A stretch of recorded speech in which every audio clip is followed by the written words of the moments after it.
and Brian Athey with Congressional Capital, and we are going to talk about the different pitfalls that occur for developers once they found the deal, or just any pitfalls that happen with deals that have gone good or gone bad.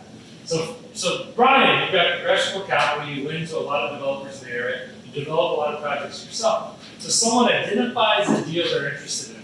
Give me the top 3 things that happen that ruin a deal or things that developers need to look out for.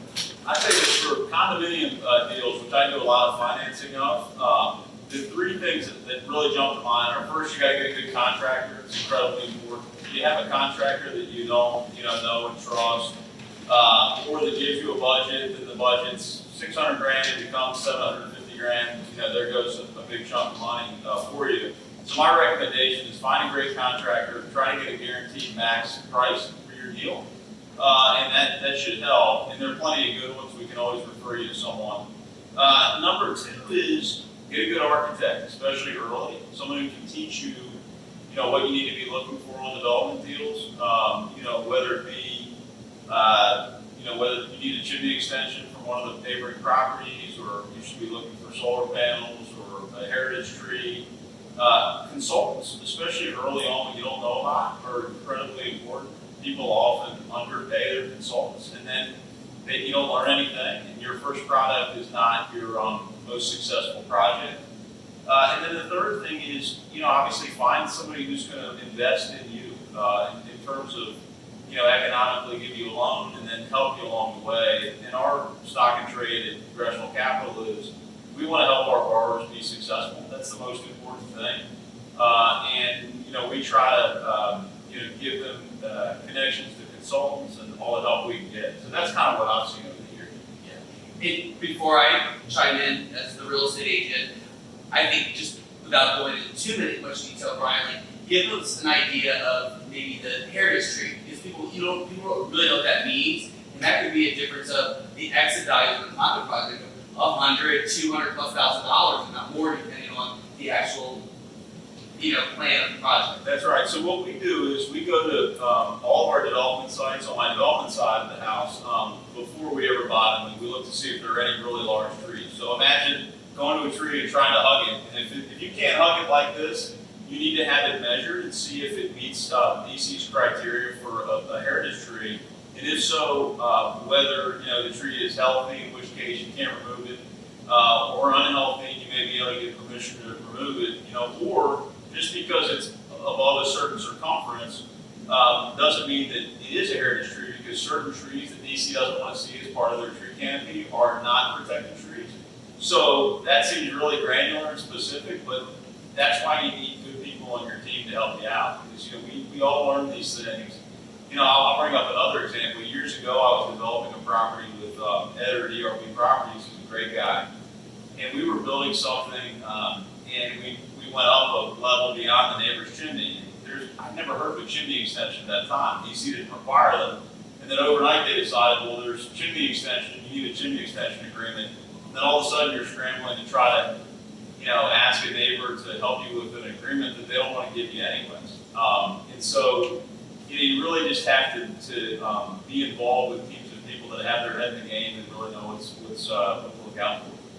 Yeah, and when he says that, we've had to often set through planning meetings reverse. So we come up with a plan for the condo projects, and then the developer calls in a major panic, and we meet with the developer and the architect, because all of a sudden, what was going to be a square building has to come in 10 feet and around, because you can't be too close to a chimney if you can't extend it and the neighbor doesn't allow you to, or you can't remove the tree, and so it changes the whole design of the building. It might cost you more in architectural fees.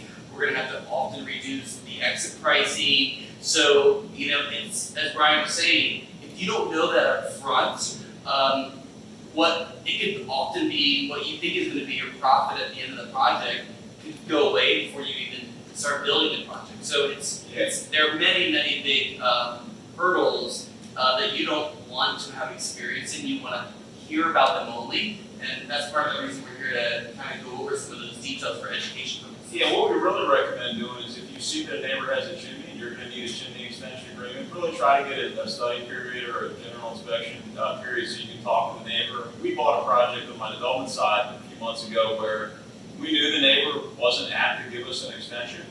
And so for the first time ever, we're building a project that has a 10-foot sort of perimeter around it that's sort of cut out of the building, which is going to create some unique units. But the math still works for us, which is why we're proceeding. But we were prepared to proceed on that basis. So you need to too. If you can't get the chimney extension.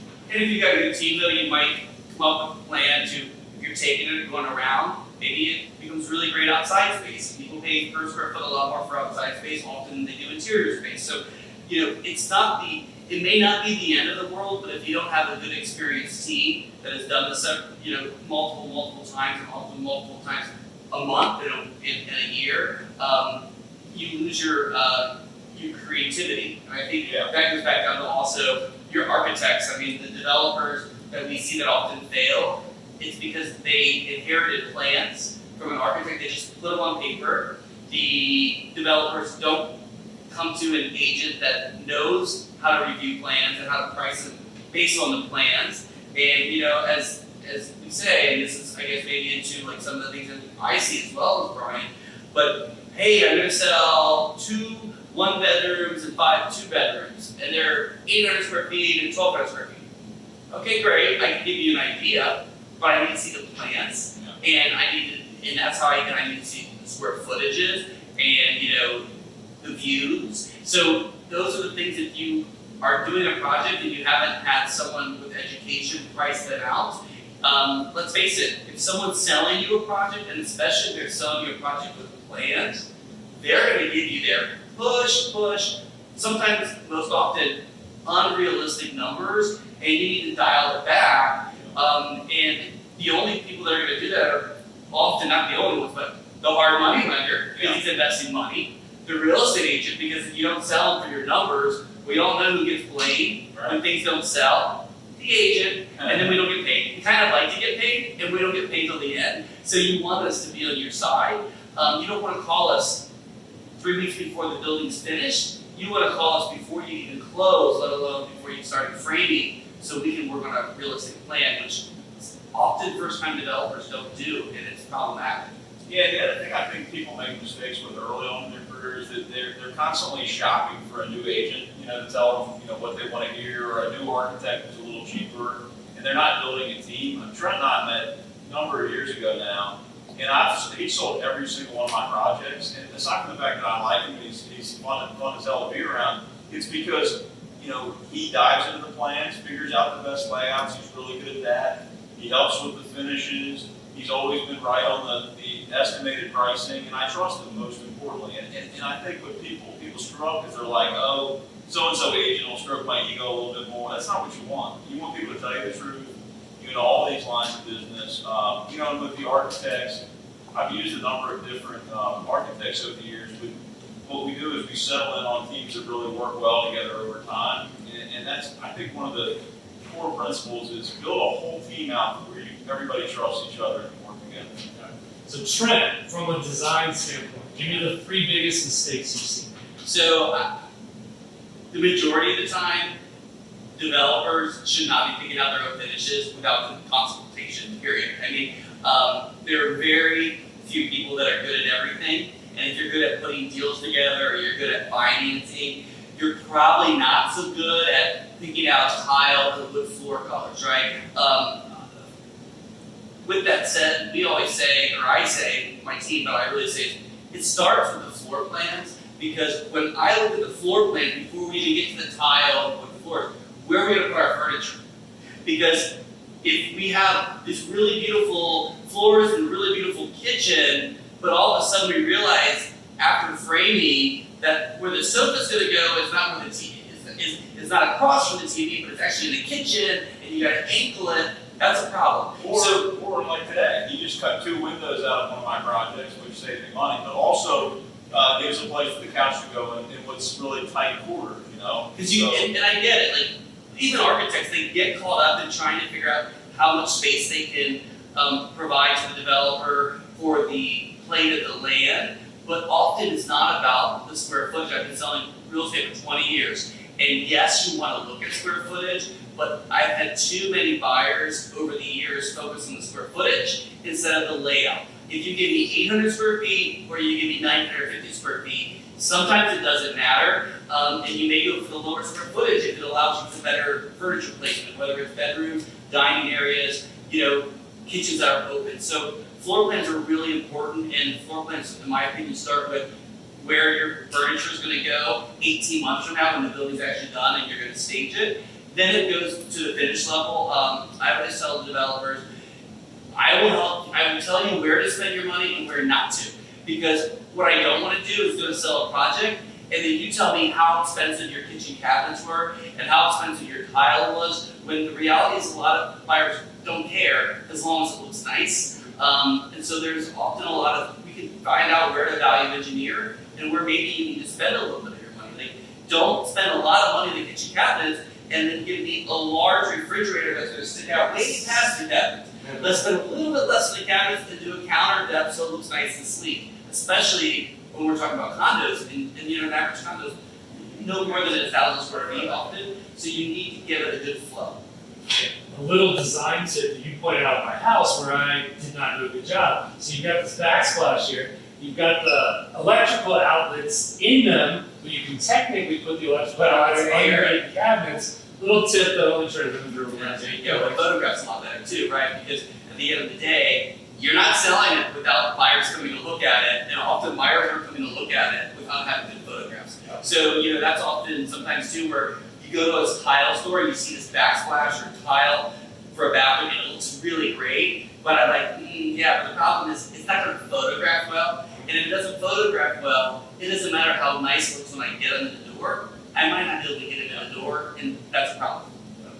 So, I get this question a lot. So, if you find a deal that you want to buy, what should I do to pull the trigger? All right, you know this better than anyone. You brought up a study period earlier. So, if you're looking at a deal, you like it, but you're new to this business, what are the things that you do before you actually put that under contract, put me?